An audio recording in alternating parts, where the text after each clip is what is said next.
नाजरीन, आप देख रहे हैं ENN TV और मैं हूं आपका मेज़बान मोहम्मद उस्मान। मैं इस वक्त मौजूद हूं बाटापुर के नवाही इलाका मनहाला में, जहां पर दिल को दहला देने वाला और बड़ा ही अफसोसनाक वाक़या पेश आया है। वो ये है कि डॉक्टर्स की गफलत की वजह से और लापरवाही की वजह से एक जान चले गई है। इस हवाले से मैं बाटापुर के नवाही इलाका मनहाला में तशरीफ़ लाया हूँ।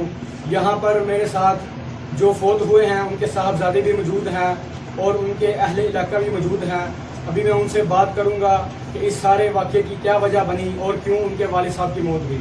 जी भाईजान, आप क्या कहना चाहेंगे? आप शेख ज़ायद अस्पताल में गए थे लेकिन डॉक्टरों ने आपकी बात नहीं सुनी, आप इस हवाले से क्या कहना चाहेंगे? आप मुकम्मल तफसील से नगाह कीजिएगा। जी, हम शेख ज़ायद अस्पताल में तकरीबन 2 से 3 बजे के दरमियान चले गए। वहाँ पे इमरजेंसी में हमने उनको बताया कि हमारे वालिद साहब की तबीयत जो है वो नसाज है थोड़ी सी, और उनको दिखाई गई रिपोर्ट जो कि सुबह अर्ली मॉर्निंग में ही हमने करवाई थी कि क्रिएटिनाइन और उनके यूरिया की अमाउंट थोड़ी सी ज़्यादा थी। तो उनको कहा गया, हमें भी रेफ़र किया गया कि नेफ्रोलॉजिस्ट को चेक करवाएं। तो हम शेख ज़ायद हॉस्पिटल में नेफ्रोलॉजिस्ट को चेक करवाने के लिए वहाँ पहुँचे, लेकिन वहाँ पे जस्ट जिगर और पेट का डॉक्टर आया, उसने हिस्ट्री ली और 1-2 इंजेक्शन एडवाइस किए और ड्रिप्स लगा गया। इवन के पहले ही बॉडी में इतना ज़्यादा फ्लूइड जो है वो जमा हुआ था। और उसके बाद हम तकरीबन रात 8 बजे तक इमरजेंसी में ही बैठे वेट करते रहे कि अभी डॉक्टर आएगा, अभी आएगा, लेकिन कोई भी डॉक्टर दोबारा चेक करने नहीं आया। और मैं बार बार पूछता रहा स्टाफ से कि कब आएगा डॉक्टर, जो कह रहे हैं अभी आ रहे हैं, अभी आ रहे हैं। लेकिन जब हम 8 बजे तो मुझे कहा गया कि आप अपना एडमिशन वाउचर बना लें, आपके पेशेंट को एडमिट कर लिया जाएगा। मैंने कहा ठीक है। वो कह रहे हैं वार्ड में चले जाएं और वार्ड में आपका डॉक्टर आएगा और आपके पेशेंट को देख लेगा। जब हम वार्ड में गए तो वहाँ पे मुझे दोबारा फिर 2 घंटे का इंतजार करना पड़ा, कोई भी डॉक्टर नहीं आया। एक यंग डॉक्टर था जिसको कोई भी एक्सपीरियंस नहीं था, वो हमारे पास आया और उसने मुझे पूछा कि क्या आपको नेफ्रोलॉजिस्ट ने चेक नहीं किया?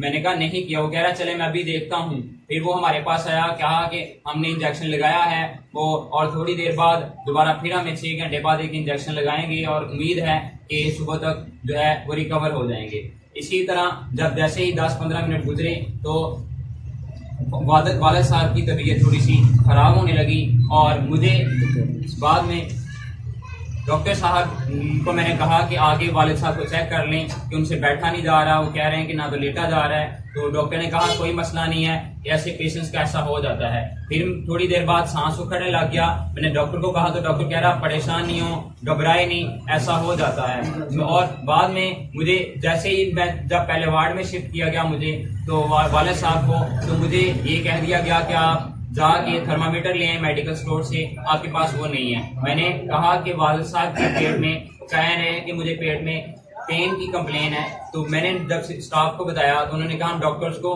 कॉल करते हैं। लेकिन जैसे मैं वापस आया तो मैं वालिद साहब वहाँ मौजूद नहीं थे, उनको दूसरी वार्ड में शिफ्ट कर दिया गया और मैं परेशान हो गया। मैंने स्टाफ से पूछा तो स्टाफ ने मुझे बताया कि हमने उनको पेन किलर लगा दिया है। इवन के जितनी मेडिसिन पहले वो यूज कर रहे थे, हर किस्म की मेडिसिन हमें हमारे से वो स्टोर से मंगवा रहे थे और तमाम टेस्टों की पहले हमें स्लिप बना के देते, देन रिसीविंग लेने के बाद फिर सैंपल लेके लैब में भिजवाते। और इमरजेंसी का 8-10 घंटे तक अभी तक उनका इमरजेंसी में CBC और LFTs की रिपोर्ट हमारे पास नहीं आई, ना उन्होंने हमें कुछ बताया उसके बारे में। और जो इंजेक्शन लगाया उसके बारे में मुझे कोई इल्म नहीं है कि कौन सा इंजेक्शन लगाया, ना हमें फाइल पे दिखाया गया।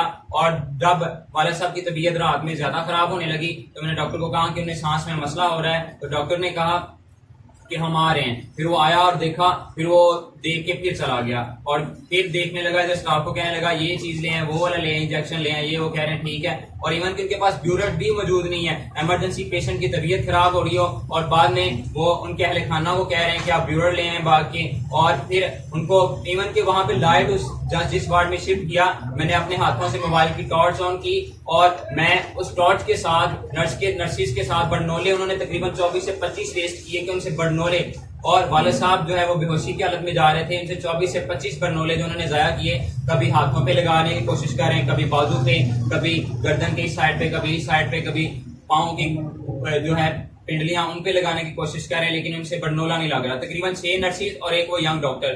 फिर मुझे हैरानगी इस बात पे हुई कि जब उन्होंने उस डॉक्टर ने कहा कि आप वालिद साहब को पीप आना शुरू हुई तो उसने कहा कि आप जो है वो सकिंग पंप लें जिससे वो सक करेंगे जो पीप आ रही है ताकि इजीली वो बाहर आ जाए। लेकिन जब वो वार्ड बॉय गया उसने कहा मुझे नहीं मिल रही, पता नहीं कहाँ है। तो मैंने सिस्टर के मुंह से ही खुद सुना कि इधर वॉशरूम में देख लो, वहां पे ना पड़ा हो। जब वो डॉक्टर साहब फिर खुद जाके वो सकिंग मशीन लगाया तो उसका गैस वाला पाइप लगा हुआ था और उसके ऊपर डस्ट पड़ी हुई थी। मैं देख के हैरान गया। फिर उसने साथ उसके लगाया और मुंह के जरिए वो अंदर नहीं जा सकते क्योंकि दांत बंद हो गए थे। उसने नोज के जरिए भेजा और जब मैंने देखा तो नोज बिल्कुल ब्लीडिंग हो चुकी थी, अंदर कहीं डैमेज हो चुका था जब उसने प्रॉपरली इसको अंदर भेजा नहीं है। और बाद में 5-7 मिनट बाद उसके वालिद साहब की रूह परवाज कर गई। तो मेरा मुतालबा बस ये है कि इन जालिमों को, जो कि सीनियर डॉक्टर्स ही वहां पे मौजूद नहीं है, हम सिर्फ इन मसीहाओं की खातर वहां पे लेके जाते हैं कि हमारे मरीज को देखेंगे, उसकी देखभाल करेंगे, लेकिन एक भी सीनियर डॉक्टर वहां पे मौजूद नहीं है। उसने हमारे पेशेंट को देखा भी नहीं।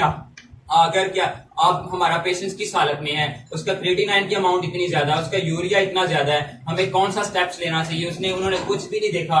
और फिर बस इसी तरह वालिद साहब की डेथ होगी। और मैं यही मुतालबा करूंगा कि ना वहाँ पे कोई सफाई का ना इंतजाम है, ना वहाँ पे स्टाफ जो है वो बेचारा सारा भाग रहा है, इधर का रहा है। 4-6 नर्सिस हैं जो और एक यंग डॉक्टर है जिसको कोई एक्सपीरियंस नहीं है। उसके अलावा हमने वहां पे 2-2.5 घंटे एहतजाज किया, हमने एप्लीकेशन दी। इवन के वहां पे कुछ पुलिस ऑफिसर के जो कारकुन थे वो भी आए, उन्होंने मसला जो है वो निपटाया, हमें समझाया कि इनको इंसाफ दिलवाएं। लेकिन हमने एप्लीकेशन दी एडमिन को, उनका वादा था कि हमको जैसे ही आप उस रस्म से फारिग हो जाएंगे, आप आपसे कॉन्टेक्ट करेंगे और आपको तमाम की तमाम इन्वेस्टिगेशन के साथ आपके सामने होगी और आपको इंसाफ दिलाया जाएगा। लेकिन हमारे साथ अभी तक कोई भी ताउन नहीं किया गया। तो मेरी यही दरख्वास्त है कि इन जालिमों को, और खास तौर पर उन लोगों से जो हॉस्पिटल में लेके जा रहे हैं, वहां पे अपने पेशेंट्स को कम लेके जाएं और कोई भी आपके पेशेंट्स की केयर नहीं करेगा, बल्कि आपको आपकी मुर्दा बॉडी वापस दी जाएगी।